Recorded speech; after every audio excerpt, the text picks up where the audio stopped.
Hi friends, welcome to news pocket. జనరల్గా రెండు దేశాల మధ్య యుద్ధాలు ఎందుకు జరుగుతాయి? మనం ఒక్కసారి ప్రాచీన కాలం నుంచి బేరీజు వేసుకుంటే, ప్రాచీన కాలంలో మానవుల మధ్య ఆహారం కోసం కొట్లాటలు జరిగేవి. రాళ్ళు, కర్రలు ఇటువంటి వాటితో కొట్టుకునేవారు. ఆ తర్వాత మానవుడు ప్రాంతాల వారీగా విభజనకు గురైనప్పుడు రెండు ప్రాంతాల మధ్య యుద్ధాలు సంభవించడం స్టార్ట్ అయింది. ఆ తర్వాత నీటి కోసం ఈ విధంగా కొట్లాడుకోవడం స్టార్ట్ చేశారు. కానీ ప్రస్తుత ప్రపంచం చూసుకుంటే రెండు దేశాల మధ్య జరుగుతున్న యుద్ధాలు అసలు ఇటువంటి బేసిక్ నీడ్స్ కోసం కాకుండా కొత్త కొత్త వాటి కోసం యుద్ధాలు జరుగుతున్న పరిస్థితి ఇప్పుడు నెలకొంటోంది. జనరల్గా ప్రజల మధ్య క్లాష్ వచ్చినప్పుడు మాత్రమే ఈ విధంగా యుద్ధాలు జరిగేవి ఒకప్పుడు. కానీ ఇప్పుడు అలా కాదు. నాయకుల మధ్య జరుగుతున్న క్లాష్ కారణంగా సామాన్య ప్రజలు, సాధారణ ప్రజలు చాలా పెద్ద ఎత్తున ప్రాణాలు కోల్పోతున్న పరిస్థితి ఇప్పుడు నెలకొంది.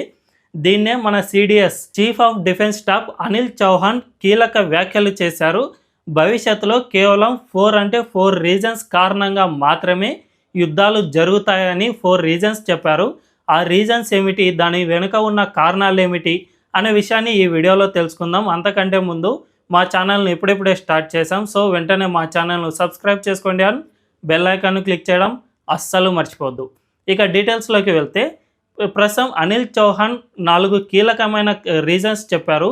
ఆ రీజన్ ఒక్కొక్కటి చూస్తూ ఆ రీజన్కు ఉన్న సంబంధం ఏంటి, ఆ రీజన్ను ఒక్కొక్కదాన్ని చూస్తూ ఆ రీజన్ ఎందుకు ఆయన అలా చెప్పారు అనే విషయాన్ని మనం విశ్లేషించుకుందాం. ఫస్ట్ రీజన్, ఆయా దేశాధినేతలు తమ రాజకీయ లక్ష్యాలను చేరుకోవడం కోసం ఇతర దేశాలతో యుద్ధానికి దిగుతాయి అని ఫస్ట్ రీజన్ చెప్పారు. మనందరికీ తెలుసు, ఇప్పుడు చైనా అధ్యక్షుడు జిన్పింగ్ చేస్తున్నది అదే. మన దేశంపై యుద్ధానికి దిగిన ప్రతిసారి అక్కడి రాజకీయ అస్థిరతను తొలగించుకోవడానికే మన దేశంపై ప్రతిసారి సరిహద్దు వద్ద ఘర్షణ పడుతున్న పరిస్థితి ఇప్పుడు నెలకొంది. జనరల్గా జిన్పింగ్కు చైనాలో చాలా వ్యతిరేకత అనేది ఉంటుంది. కానీ అక్కడ ఉన్నది ఒకే ఒక పార్టీ కాబట్టి ప్రజలు ఎప్పుడూ తనపై తిరగబడకూడదు అని పదే పదే భావిస్తూ ఉంటాడు. అక్కడ ప్రజల ముఖ కవళికలను బట్టి వాళ్ళు ప్రభుత్వానికి పాజిటివ్గా ఉన్నారా, నెగిటివ్గా ఉన్నారా అనే విషయంపై కూడా చైనా ఎప్పటికప్పుడు ప్రజలను స్కాన్ చేస్తూనే ఉంటుంది. అంతేకాకుండా అక్కడి సోషల్ మీడియాను కూడా అక్కడి గవర్నమెంట్ అనుక్షణం స్కాన్ చేస్తూనే ఉంటుంది. ఎప్పుడైతే ప్రజల్లో కాస్తంత వ్యతిరేకత వచ్చినప్పుడు, అంటే చైనాలో అప్పుడప్పుడు ఆర్థిక సంక్షోభం అనేది కొనసాగుతూ ఉంటుంది. ఇది బాహ్య ప్రపంచానికి తెలియకపోవచ్చు, ఎందుకంటే చైనాలో ఉన్నది ఆ దేశానికి సంబంధించిన పత్రికలు మాత్రమే కాబట్టి కొన్ని విషయాలు బాహ్య ప్రపంచానికి తెలియవు. కానీ అక్కడ ఉండే ప్రజలు ఈ ఇబ్బందులను ఫేస్ చేస్తారు కాబట్టి వారిలో అప్పుడప్పుడు వ్యతిరేకత వ్యక్తం అవుతూ ఉంటుంది. అందులో భాగంగానే చైనా అప్పుడప్పుడు మన దేశంపై యుద్ధానికి దిగుతూ ఉంటుంది. రీసెంట్గా జరిగిన గల్వాన్ ఘర్షణ సమయంలో కూడా ఇలాగే జరిగింది. చైనాలో కొనసాగుతున్న వ్యతిరేకత అప్పుడప్పుడే ఈ రియల్ ఎస్టేట్ అనేది కొలాప్స్ అవుతూ వస్తుంది. అంతేకాకుండా చైనా ప్రజలు తాము దాచుకున్న డబ్బులను బ్యాంకుల్లో నుంచి విత్డ్రా చేసుకోవాలన్నా కూడా డబ్బులు తిరిగి ఇవ్వలేని పరిస్థితి అక్కడ నెలకొని ఉండేది. అందుకే ఆ దేశ ప్రజల దృష్టిని డైవర్ట్ చేయడానికి చైనా అధ్యక్షుడు జిన్పింగ్ మన దేశంపై గల్వాన్ ఘర్షణకు దిగాడు. దీనివల్ల అక్కడి దేశ ప్రజల్లో ప్యాట్రియాటిజం అనేది ఎక్కువగా అయ్యి ఇక ప్రభుత్వానికి ఫేవర్గా మారిపోతారు. ఎప్పుడైనా ప్రజలు ప్రభుత్వానికి వ్యతిరేకంగా మారారు అంటే వారిలో ప్యాట్రియాటిజం వంటిది పెంచి పోషిస్తే ఖచ్చితంగా గవర్నమెంట్కు పాజిటివ్గానే ఉంటారు. ఆ సూత్రాన్ని జిన్పింగ్ కూడా అవలంబించి ఆ విధంగా మనపై గల్వాన్ ఘర్షణకు దిగాడు. సో ఫస్ట్ పాయింట్ వెనుక ఉన్న రీజన్ ఇదే. ఇక సెకండ్ పాయింట్ విషయానికి వస్తే, పోటీ, సంక్షోభం, ఘర్షణకు మధ్య తేడాలు తెలియక, యుద్ధానికి శాంతికి తేడాలు తెలియక యుద్ధాలు సంభవిస్తాయి అని సిడిఎస్ చెప్పారు. ఈ పాయింట్ను ఒక్కసారి విశ్లేషించుకుంటే మనందరికీ తెలుసు, ప్రస్తుతం పోటీ ప్రపంచం ఉంటుంది. ఖచ్చితంగా మనకు మన పక్కన ఉన్న కొలీగ్కు కూడా పోటీ అనేది ఖచ్చితంగా ఉంటుంది. దీన్ని మనం ఏం చేస్తాం, వారితో కొట్లాడడం కదా. జనరల్గా మనం ఇంకాస్త ఇంప్రూవ్మెంట్ అయ్యి ఆ విధంగా సాల్వ్ చేసుకుంటాం అంతే తప్ప పక్కన కొలీగ్తో కొట్లాడడం. కానీ మన దేశాలు ఏమేం చేస్తాయంటే ఈ పోటీని తట్టుకోలేక ప్రస్తుతం అమెరికా చేస్తున్నది ఇదే.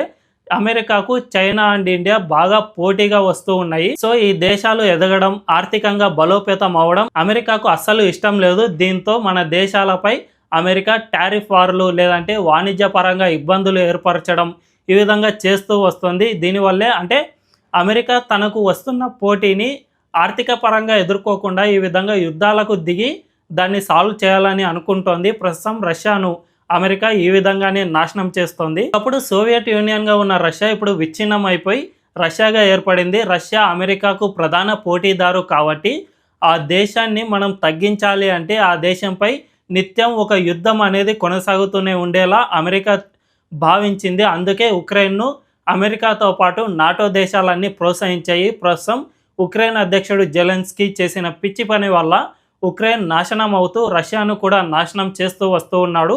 ఇది అమెరికా అండ్ యూరప్ దేశాలకు బాగా ప్లస్ అవుతుంది. నష్టపోయేది ఉక్రెయినే కానీ ప్లస్ అయ్యేది మాత్రం అమెరికా అండ్ యూరప్ దేశాలకు. కాబట్టి ఈ విధంగా తనకు పోటీ వస్తున్న దేశాలు భారత్ లేదంటే చైనా లేదంటే రష్యా ఇటువంటి దేశాలను అమెరికా డైరెక్ట్గా కాకుండా యుద్ధాలతో దీన్ని పరిష్కరించాలి అని భావిస్తుంది. దీనివల్ల కూడా ఈ సెకండ్ రీజన్ అనేది చాలా మెయిన్ ఇంపార్టెంట్గా మారింది. అంతేకాకుండా సంక్షోభం, ఘర్షణ వంటి వాటిని చిన్న స్థాయిలో పరిష్కరించుకుంటే మానిపోతాయి. మనందరికీ తెలుసు, రీసెంట్గా ఆపరేషన్ సింధూర్ జరిగింది. జస్ట్ 3 రోజుల్లోనే యుద్ధం ఆగిపోయింది. ఇది చిన్నపాటి ఘర్షణ మాత్రమే. పాకిస్తానే మనపై దాడి చేయడం వల్ల మాత్రమే మనం పాకిస్తాన్పై తిరిగి దాడి చేసాం. ఇది చిన్నపాటి ఘర్షణ మాత్రమే. దీన్ని అలాగే కంటిన్యూ చేసి ఉంటే ఖచ్చితంగా పెద్ద యుద్ధానికే దారి తీసేది. కానీ చిన్నపాటి ఘర్షణ కాబట్టి మన దేశం తొందరగానే ఈ సమస్యను పరిష్కరించుకోగలిగింది. దీనివల్ల మన దేశం ఆర్థికంగా నష్టపోకుండా ఇప్పటికీ నిలదొక్కుంటూనే ఉంది. అంతేకాకుండా శాంతికి యుద్ధానికి మధ్య సరైన తేడా తెలుసుకోకుండా ఈ నేతలు ఈ విధంగా యుద్ధాన్ని ప్రోత్సహిస్తూ ఉన్నారు. మనందరికీ తెలుసు, జనరల్గా సరిహద్దు వివాదాలు అనేవి అన్ని దేశాలకు ఉంటాయి. ఈ వివాదాలను సామరస్యంగా శాంతియుతంగా కూర్చుని పరిష్కరించుకుంటే సమస్య పోతాయి. కానీ చాలామంది దేశాధినేతలు ఈ విధంగా కూర్చుని సమస్యను పరిష్కరించుకోవడం లేదు. ఉక్రెయిన్ అధ్యక్షుడు జెలెన్స్కీ లాంటి వాళ్ళు అయితే యుద్ధానికే దిగి మొత్తంగా తమ దేశాన్ని నాశనం చేసేస్తూ ఉన్నారు. ఈ మొత్తం సెకండ్ రీజన్ కిందికి వస్తుంది. ఇక థర్డ్ విషయానికి వస్తే ప్రజలకు అధిక ప్రాధాన్యత ఇవ్వడం. అమెరికాను చూసుకుంటే మనం అమెరికా అధ్యక్షుడు ప్రజలకు చాలా ఎక్కువగా ప్రాధాన్యత ఇస్తూ ఉన్నాడు. మేక్ అమెరికా గ్రేట్ అగైన్ పేరిట తమ ప్రజలను చాలా ఎక్కువ స్థాయిలో, ఉన్నత స్థాయిలో ఉంచుతాను అని ప్రజలకు అధిక ప్రాధాన్యత ఇస్తూ వచ్చాడు. దీనివల్ల అంటే అమెరికాను గ్రేట్ చేయడంలో భాగంగా ఇతర దేశాలను ఏ విధంగా ఆర్థికంగా దెబ్బ కొట్టాలి అని ఆలోచిస్తూ ఉన్నాడు. జనరల్గా ప్రజలకు నార్మల్ ప్రాధాన్యత ఇస్తే ఈ విధంగా జరిగేది కాదు. కానీ తాహతుకు మించి హామీలు ఇవ్వడం, వారికి అధిక ప్రాధాన్యత ఇవ్వడం వల్ల ఇమ్మీడియట్ అటువంటి ఫలితాలు రావాలి అంటే ఇతర దేశాలను నాశనం చేసే తప్ప అంత ఇమ్మీడియట్ ఫలితాలు రావు. కాబట్టి ట్రంప్ ఇటువంటి పిచ్చి పనులకు దిగుతూ ఉన్నాడు. ఇక ఫోర్త్ రీజన్ చూసుకుంటే విజయాన్ని నిర్ణయించే మార్పుల్లో కొలమానాలు మారడం ఫోర్త్ రీజన్గా ఉంది. ఈ ఫోర్త్ రీజన్ను ఉక్రెయిన్ అధ్యక్షుడు జెలెన్స్కీని చూస్తే పర్ఫెక్ట్గా అర్థమవుతుంది. జనరల్గా రాజకీయాల్లో గెలవాలి, గెలుపొందాలి అంటే ఆయా దేశాల్లో ఎన్నికలు జరుగుతాయి. ఆ ఎన్నికల్లో పోటీ చేసి గెలుపొందితే సరిపోతుంది. కానీ ఉక్రెయిన్ అధ్యక్షుడు జెలెన్స్కీ మాత్రం ఈ కులమానాన్ని మార్చేసుకున్నాడు. తాను తమ దేశ ప్రజల్లో ఒక హీరోగా మారిపోవాలని, తననే ఇక జీవితాంతం ఉక్రెయిన్ అధ్యక్షుడిగా ప్రజలు ఎన్నుకునేలా తాను ఉండాలి అని ఉక్రెయిన్ అధ్యక్షుడు జెలెన్స్కీ భావించాడు. అందులో భాగంగానే తాను రష్యాతో గనుక ఏకంగా యుద్ధానికే దిగితే తనను తన ప్రజలు హీరోగా భావిస్తారు అనే ఉద్దేశంతోనే రష్యాతో కయ్యానికి కాలు దువ్వాడు. రష్యా వంటి పెద్ద దేశంతో ఇప్పుడు జెలెన్స్కీ పోరాటం మొదలుపెట్టాడు. ఈ పోరాటం అనేది ఎప్పటికీ అంతం కాదు. అంతేకాకుండా ఉక్రెయిన్ అంతకంతకు రోజు రోజుకు నాశనం అవుతూనే వస్తుంది. కాబట్టి ఉక్రెయిన్ అధ్యక్షుడు మార్చుకున్న ఈ కులమానం ద్వారా ఆ దేశం చాలా వరకు నాశనం అయిపోయింది. తాజాగా వస్తున్న లెక్కల ప్రకారం ఆ దేశం 35% నాశనం అయింది అని గణాంకాలు చెబుతూ ఉన్నాయి. దీన్ని మళ్ళీ తిరిగి నిర్మించాలి అంటే ఒక 30 నుంచి 40 ఏళ్ళు ఖచ్చితంగా పడుతుంది అని సర్వే సంస్థలు చెబుతూ ఉన్నాయి. ఈ విధంగా జస్ట్ అతనికి ఉన్న కులమానాన్ని మార్చుకోవడం ద్వారా ఉక్రెయిన్ అధ్యక్షుడు తన దేశాన్ని ఇంతగా నాశనం చేశాడు అని చెప్పుకోవచ్చు. జనరల్గా జెలెన్స్కీ రాజకీయాల్లో ఎన్నికల్లో పోటీ చేసి మరీ గెలుపొందారు. మరి నెక్స్ట్ వచ్చే ఎన్నికల్లో కూడా పోటీ చేసి అక్కడి ప్రజల మన్నలను పొందగలిగితే ఖచ్చితంగా నెక్స్ట్ అధ్యక్షుడిగా జెలెన్స్కీని ఎన్నుకుంటారు. కానీ తన కులమానాన్ని మార్చుకోవడం, తాను హీరోగా చూపించుకోవడం వల్లే ఉక్రెయిన్ అధ్యక్షుడు ఈ విధంగా రష్యాతో పోటీకి దిగి తన దేశాన్ని పూర్తిగా నాశనం చేసుకున్నాడు. ఈ విధంగా నెక్స్ట్ వచ్చే జనరేషన్లో ఖచ్చితంగా ఈ 4 రీజన్స్ వల్ల మాత్రమే భవిష్యత్తు యుద్ధాలు సంభవిస్తాయి. ఆయా దేశాల నాయకులు ఈ విషయాలపై ఆలోచించుకోవాల్సిన అవసరం ఉంది.